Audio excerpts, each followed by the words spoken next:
Hello everybody, welcome to the Offensive Penetration Testing course, Information Gathering. My name is Alejandro Guinea and I'll be your instructor for today's lesson. Episode number 12, DNS Enumeration. The learning objectives of this session is to understand some DNS enumeration techniques and understand the most common DNS enumeration tools. Well, let's get down to business. DNS enumeration is the process of locating all the DNS servers and their corresponding records for an organization. Being said that, this is not a passive information gathering technique anymore. This is actually considered an active information gathering technique. So if you don't have the permissions of the victim or the server that you will be doing this executing these commands, you shouldn't do it. I mean, as this is an active an active information gathering technique, this means that you will be facing kind of a face-to-face modality against the server. You will actually be getting information that is not supposed to be, I know that the hackers around the world don't care about this. They actually, as we speak, if you've actually worked in a business that has a name for itself, I do believe that the hackers are actually executing these commands against your server. But if we're the good guys and we're the white hat hackers, so you should get first the permission of the server owner to do this. I mean, maybe even if you work, if you already work in a business, this doesn't give you the permissions to do that. I mean, you should go to ask them and tell them if they actually give you permissions to do that. If maybe you're part of a red team or you're actually a penetration tester, maybe you're good to go with your business. But in other scenarios, you should first consult with your boss and maybe your CEO or whoever runs the business and ask them if they actually give you permission to do that. Having said that, let's continue with the DNS enumeration session. DNS enumeration will yield usernames, computer names, and IP addresses, from a target system. The list of DNS record provides an overview of types, records stored in a domain name system or the main server. And by the way, DNS zone transfer, now that we're at the subject, DNS zone transfer are used to replicate DNS data across a number of DNS as kind of a backup. I mean, you have your primary DNS and your secondary DNS. So the secondary DNS will constantly, well, it depends on the configuration, but let's use the word constantly.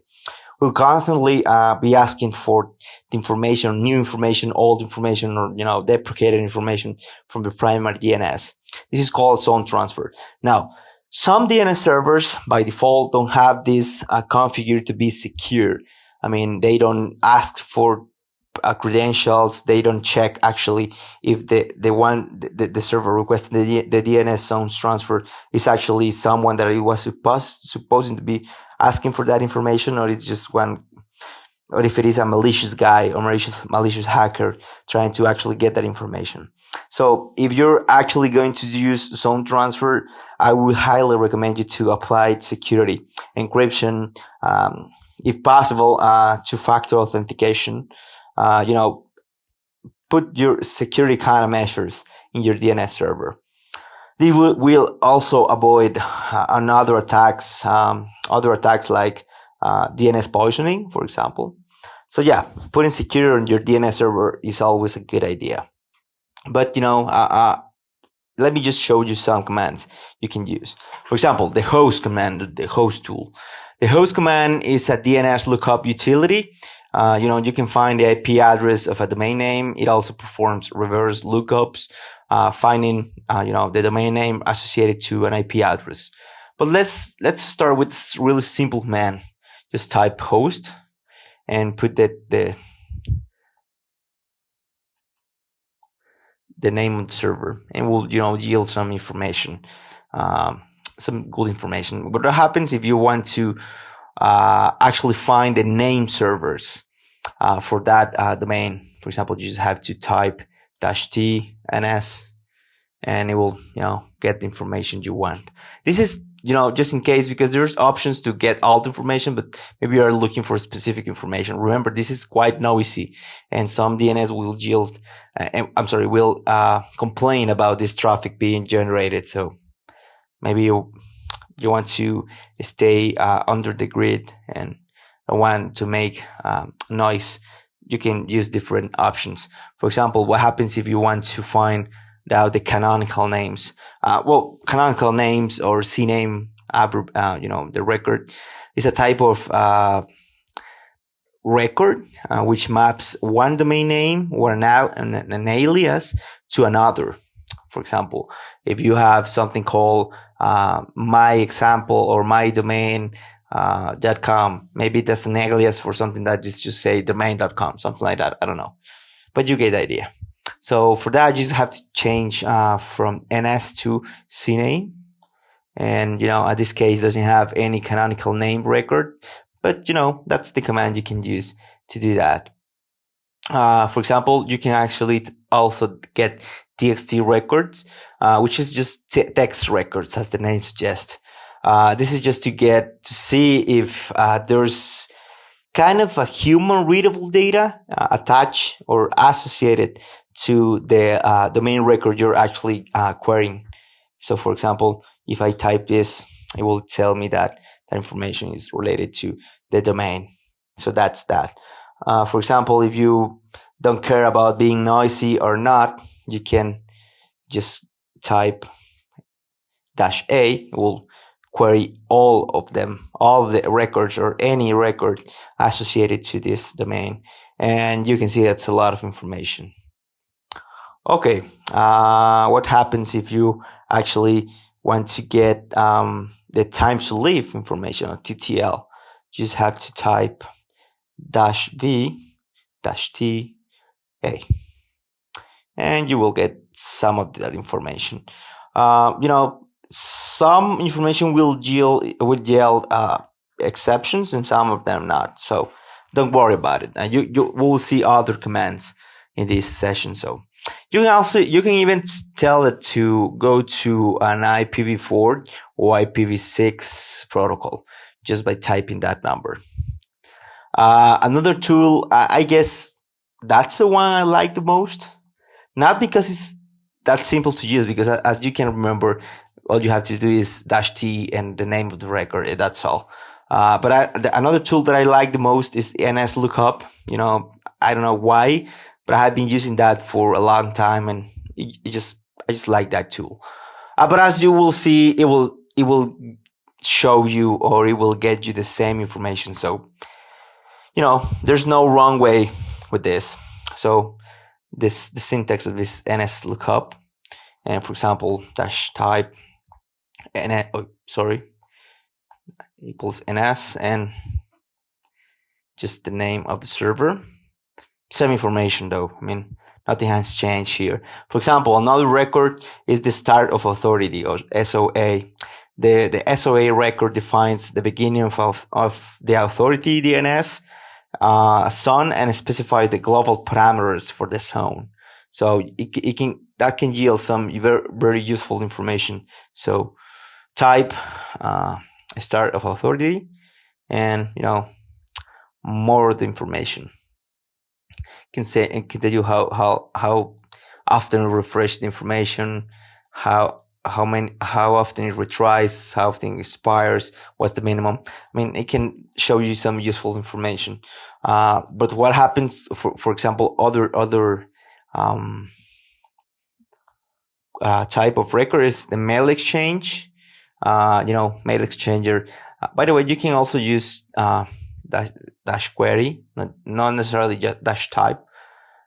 It can get you the same information, just FYI. Those are the domains that are used to exchange emails. So there's that. And of course, it has the option to get any record you want. And again, there's no difference with when we type. Remember, this is when we type, when we use the host command, and this is when we use the NS lookup command. So as you can see, not that different. And if for some reason you actually want to grep this, you can also do that. For example, grep MX. get me only the things I sent, such as a mail exchange record. So there you go. Not that fancy result, but it gets the job done. That's the point. And the final tool that I would like to mention here is the dig tool. Um, uh, just like that, you can, again, simple command, cyber.com, and we'll get some information. You can get, for example, you can attempt a zone transfer, AXFR. I will not do that because that's really intrusive and is really noisy. It's a really noisy approach, so I will not do that. But you can do that. I mean, as simple as that. And you can, of course, you can get all the records. A. We'll get more information. Mail exchange. I don't know. For example, NS name server and the state of authority, for example. So yeah, you can query all of that, and of course you can do any. Again, same results, nothing fancy, nothing to be worried about it. But remember, the grep result, it's come a little bit cleaner when you use dig. So again, it will get you the same information, maybe in a different output. So whatever you want to use or whatever tool you want to use, it all depends on your taste and whatever. Again, I'm more familiarized with NS lookup, but I don't say dig is not better or is worse than NS lookup. I'm just saying that it's whatever works best for you. And for example, in this case, if you want to actually perform a not so intrusive approach, you can just type short and it will give you limited information. What I do like about dig is that you can easily upload a list of domains, and you can actually just type the root to, for example, root desktop files and domains. It doesn't exist, but the txt, and it will query all the domains that are included in this file. So maybe you have a long list of domains, I don't know, 20, 50 domains. You don't want to go one by one. You can just do this, execute this command, and actually perform load all the domains from that, and that's it. Other tools that are, I don't want to show you in this video because I don't want to be long. Not necessarily. I mean, I don't see the point of showing you that because it will get you the same information, but I think that they deserve a mention. Is, for example, DNS enum. This is one tool. The other tool is DNS reckon.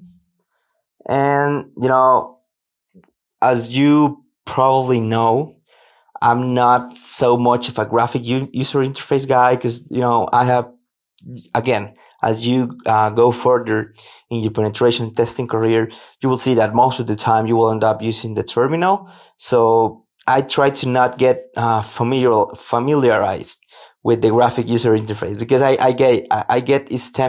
I'm tempted all the time to go to the easy way and just get a graphic user interface and just click here and click there and get a really cool result.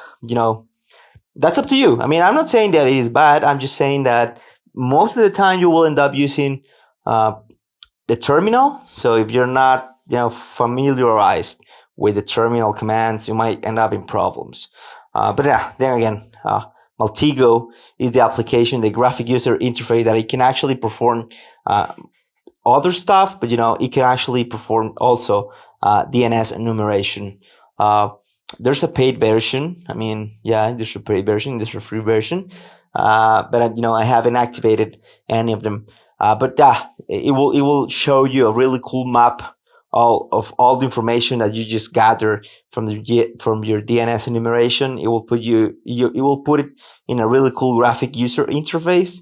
But then again, it's up to you. I'm just telling you my process on penetration testing, and most of the time, I don't end up using graphic user interface tools to hack. It's not, and by the way, it's not because I don't want to. It's because most of the time, as you will see in this course, what you get is a reverse shell from the remote victim. So you don't get like kind of a remote desktop. You can enable it and connect it later, but most of the time you end up with a reverse shell, which is all terminal commands. So that's that. Okay, post-assessment questions.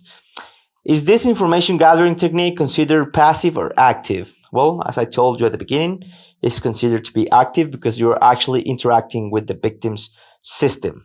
So yeah, if you don't have permissions to do that, please don't do it. I get that hackers around the world don't care about this, and they're actually doing that as we speak. But we, the good guys or the white hat hackers, will have to get a permission first from the business we're trying to help, so we can implement these techniques. What is performed by the command host-DNS? Well, that's kind of the simplest command you can use in from the host option or host tool, and it will get the name services associated to a domain name. So yeah, that's that. What is performed by the command dig-f, and a list of commands, a txt file, where it's actually used to load a list of domain names from a txt file or from any other text file. So you don't have to go one by one and type in one by one. You just have that option to do that in dig. In this video, we saw the most common DNS enumeration options to gather information, and we executed some DNS enumeration tools and commands to see the results. Supplemental materials and DNS enumeration cheat sheet. I mean, you can even search for a specific cheat sheet for the tools we saw: host, NS lookup, dig, and other DNS enumeration tool you want. There's no actually good way to go here. Looking forward, in the next video, we will cover port scanning. Well, that's it for today, folks. I hope you enjoyed the video and talk to you soon.